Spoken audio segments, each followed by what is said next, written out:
In the latter part of the first century, there were two friends who walked through life with similar interests and similar spiritual goals, but with very different backgrounds.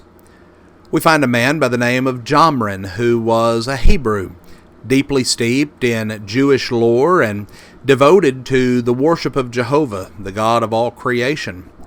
But Parco was from Sparta, raised in the Greek culture.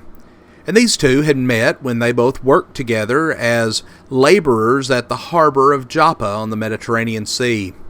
Parco and Jomrin were together as usual when the message of Jesus Christ confronted them one day through a traveling evangelist. They each had different life experiences to draw upon, but the message rang true in both of their hearts, and they became Christians at the same time.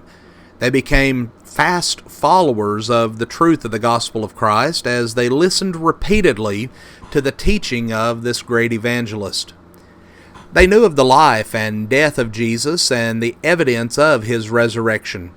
They were devoted to his spiritual principles and pondered with each other how to make application of these challenging truths in their lives. The evangelist had spoken of Jesus Christ as a high priest of God's children, an image of the Messiah that was not expected among men. Now, what Parco knew about priests was minimal at best, and Jomrin's knowledge of the high priest was firmly attached to his Jewish heritage. Jomrin knew that God himself had established the priesthood of his people when he had redeemed the Israelites from Egyptian slavery. The company of priests from the Jewish tribe of Levi was appointed to be mediators for the common people before God to bring their sacrifices and worship in the way that he instructed and to demonstrate a standard of holiness that is due to God. He had set Aaron, the brother of Moses, as the first high priest.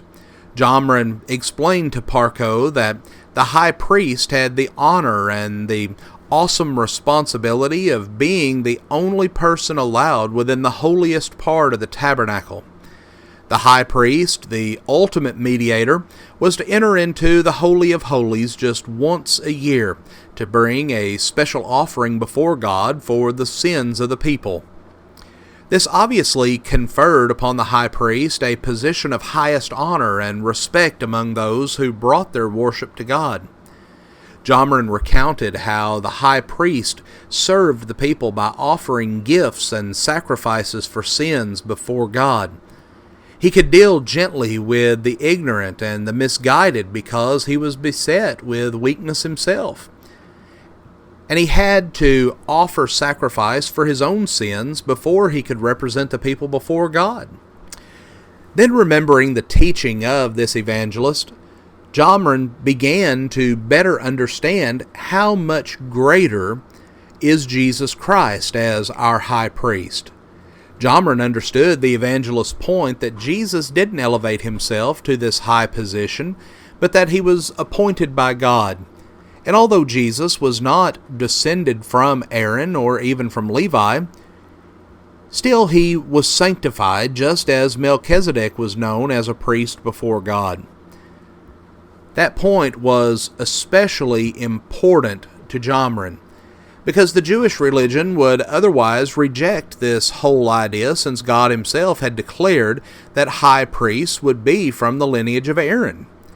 But God, who originally declared the priesthood of Aaron, also declared this change in the priesthood and noted that this was part of the change from the old law to the new dispensation of Christ.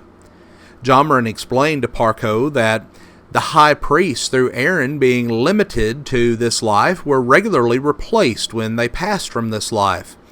But Jesus would never be replaced, because he lives forever.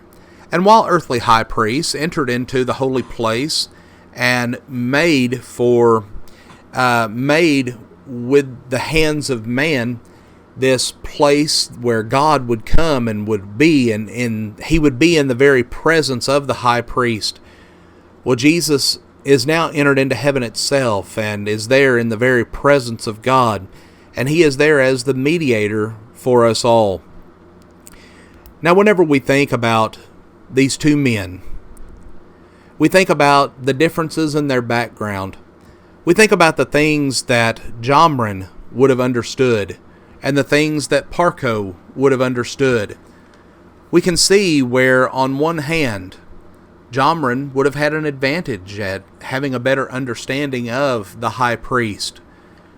But also we see that he would have had an advantage in being able to teach others as he did with Parco. And while these men are ones that I have made up simply for the point of illustration, we see that the type of situation that these two faced in my illustration was one that was faced by Christians throughout the Roman Empire.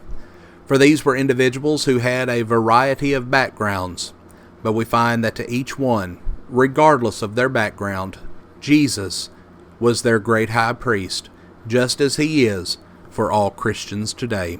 Friends, we thank you for joining us for our program, and may God bless you with a wonderful day.